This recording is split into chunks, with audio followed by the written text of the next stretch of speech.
Senhor esteja convosco. Ele está no meio de nós.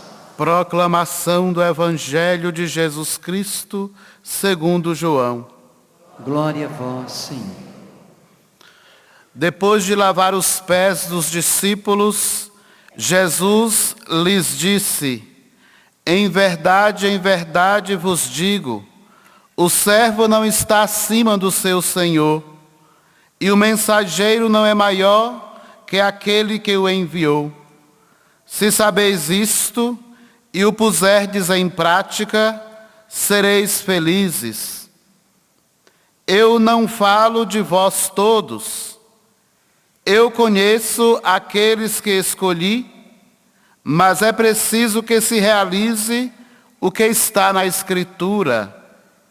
Aquele que come o meu pão levantou contra mim o calcanhar.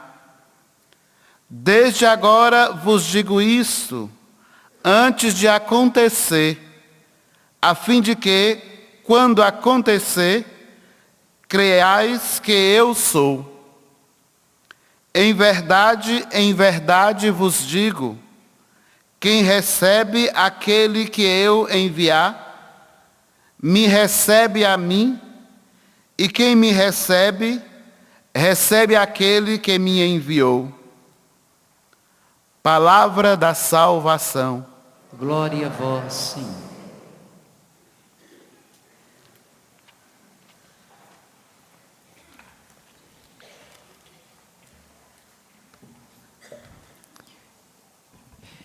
Eu conheço aqueles que escolhi. É assim que nós começamos e é assim que nós vamos terminar. Com essa declaração de Jesus. Eu conheço aqueles que escolhi. E para nós hoje, diferente daquele tempo e dos padrões de Jesus, para nós escolher é sempre escolher pelo melhor. É sempre escolher pelo mais perfeito. É sempre escolher pelo mais caro. Sempre que nos derem hoje, com os critérios que nós temos, a opção de escolher, nós sempre vamos escolher pelo melhor, pelo mais caro. Eu conheço aqueles que escolhi. Uma pergunta incomoda. Se Jesus conhecia aqueles que ele escolheu, para que então que ele escolheu Judas? Porque aqui ele vai dizer, aquele que come o pão comigo vai levantar o calcanhar. Imagina uma pessoa que levanta o calcanhar com a outra, mais ou menos parecido com alguém que vive dando coice dentro de casa, né? Se ele conhecia, se ele diz, e é verdade que ele conhece aqueles que ele escolheu, para que ele foi escolher Judas? Será que é verdade? Ele conhece de fato? Ele conhece aqueles que ele escolheu. Só que a escolha que Jesus faz não segue os critérios humanos. Os critérios são divinos, a pedagogia é divina. Os critérios humanos, os meus e os seus critérios, são critérios baseados na escolha dos melhores e dos mais puros. Nós vivemos escolhendo segundo os critérios do capitalismo. Aquilo que dá mais lucro, aquilo que é melhor, aquilo que é mais caro. Ou então nós escolhemos segundo os critérios da eugenia. Que palavrão é esse? São aqueles que escolhem pelo critério dos mais puros, daqueles que não têm defeitos. E nós conhecemos uma expressão dessa escolha, o perigo dessa escolha, quando nós acompanhamos na história o que Hitler fez. Hitler escolheu aqueles que eram puros. A experiência que ele fazia com as pessoas era buscando essa raça pura. Nós começamos dizendo, eu conheço aqueles que escolhi. Os critérios de Jesus, os critérios de Deus, nunca vão seguir os critérios do capitalismo, os melhores. Nunca vão seguir os critérios da eugenia, somente os puros. Deus sempre contou com pessoas limitadas e cheias de defeito para realizar suas obras. Deus escolheu trabalhar com pessoas limitadas. Mas por quê? Se todo mundo queria só os perfeitos e os puros, mas Deus vai na contramão do mundo e escolhe pessoas cheias de limites e de defeitos. Por quê? Porque era a forma que ele tinha de evidenciar que o autor dos gestos que os escolhidos dele faziam, o autor era maior do que quem realizava. Por isso o Evangelho disse que aquele que comunica uma mensagem, o mensageiro, não é maior do que quem enviou a mensagem. Jesus escolhia pessoas limitadas, para que na clareza do limite daquelas pessoas, quando as coisas grandiosas acontecessem, todos pudessem ver. O autor de tudo isso é Deus. Porém, nós escolhemos pessoas perfeitas e os melhores, e nós paramos naqueles que levam a mensagem. Porém, o Evangelho diz: o servo não está acima do seu senhor, e o mensageiro não é maior do que aquele que enviou a mensagem. Deus escolheu sempre homens e mulheres limitados, para que na hora dos milagres, para que na hora da comunicação da profecia, se destacasse e se apontasse mais para aquele que devia ser conhecido. Os apóstolos eram homens normais, como eu e você, que de vez em quando levanta até o calcanhar contra os que tem dentro de casa. Gente tipo nós, tipo Judas, que a gente pergunta por que mesmo assim ele escolheu, porque ele conhece os que ele escolheu. E conhecendo o que ele escolheu, não escolheu homens extraordinários. Para que isso? Para que tudo aquilo que esses homens, escolhidos por ele, fizesse, apontasse para aquele que de fato é o mestre. Mais ou menos como a gente acompanha em toda a Santa Missa. Um gesto silencioso, que ninguém faz propaganda. Daqui a pouco vocês vão perceber o presidente da celebração, num dos momentos mais importantes, na hora da consagração. A missa toda é importante, mas o auge, quando ele apresenta o pão, o vinho, e na hora da consagração, depois de consagrado o pão, que é corpo, e o sangue, que é vinho, e o vinho, que é sangue, o padre desaparece. O mensageiro precisa se ajoelhar e desaparecer atrás do altar, para que quem apareça? Aquele que é o grandioso. Porém, muitas vezes a gente para na figura do mensageiro e esquece que em cima do altar tem uma mensagem muito mais importante.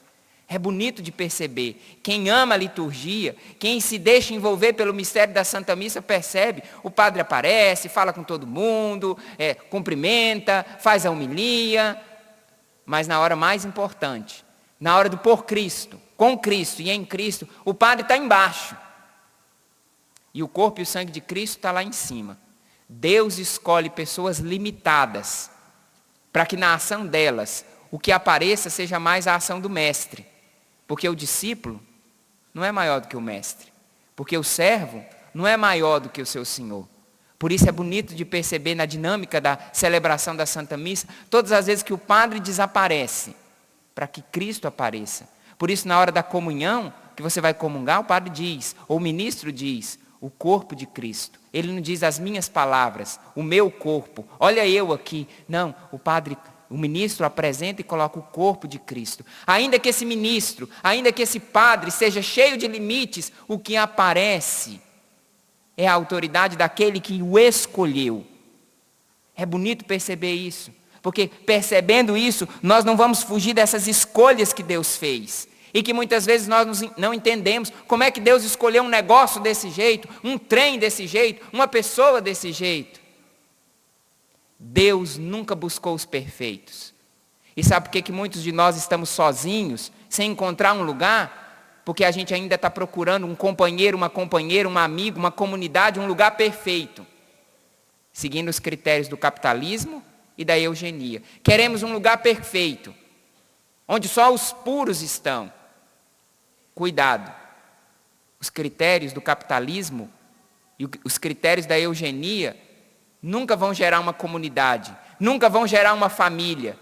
Vão gerar um grupo de selecionados que mais cedo ou mais tarde vão adoecer, porque vão descobrir que o único que é perfeito é Jesus Cristo. Família, paróquia, comunidade, igreja, não é o lugar de procurar os perfeitos e os puros, mas é o lugar onde homens limitados, cheios de defeitos, cheios de vícios, procuram aquele que é, por excelência, o puro, Jesus Cristo. E aí o Evangelho termina dizendo, em verdade vos digo, quem recebe aquele que eu enviar, me recebe a mim, E quem me recebe, recebe aquele que me enviou. Por isso Jesus escolheu aqueles que deixariam aparecer aquele que era a mensagem, aquele que enviou a mensagem. Quando o mensageiro, ele é tão enxerido, ele gosta tanto de aparecer, ele abafa a autoridade da mensagem. Quando eu e você escolhemos ser os melhores e os puros, nós tentamos abafar aquele que de fato é o único que é o melhor e é o único que é puro. Para terminar, no início da primeira leitura, lá naquela sinagoga, os apóstolos foram chamados e foi dado a eles a oportunidade de falar com essas palavras: irmãos, se vós tendes alguma palavra para encorajar o povo, podeis falar. Hoje a palavra de Deus para te encorajar é dizer para você: eu te conheço e eu te escolhi. Eu conheço aqueles que eu escolhi. A palavra de Deus hoje está te encorajando, dizendo para você: eu te conheço, por isso eu te escolhi. Porém, isso pode parecer ameaçador para quem vive os critérios da pureza, da eugenia e do capitalismo. Eu te conheço parece uma ameaça de um Deus que está me observando e vai pegar o meu erro a qualquer momento. Eu te conheço parece uma ameaça. Ou para aqueles que aceitaram, que são cheios de limites, que conhecem a própria verdade, mas que seguem o Senhor, escutar: eu conheço aqueles que escolhi, é consolador. Deus sabe dos meus limites, Deus sabe dos meus defeitos, dos meus problemas, e mesmo assim me escolheu. E é nessa pobreza que eu tenho que Deus vai aparecer. Porque se eu sou o pobre, Ele é o rico. Se eu sou o pecador, Ele é o santo. Eu conheço aqueles que escolhi, precisa hoje nos encorajar a não fugir dessa escolha. Porque quando a gente quer fugir da escolha, nós estamos seguindo critérios diferentes dos critérios que o próprio Deus escolheu. Guarda isso. Deus te conhece. E porque te conhece, Ele te escolheu.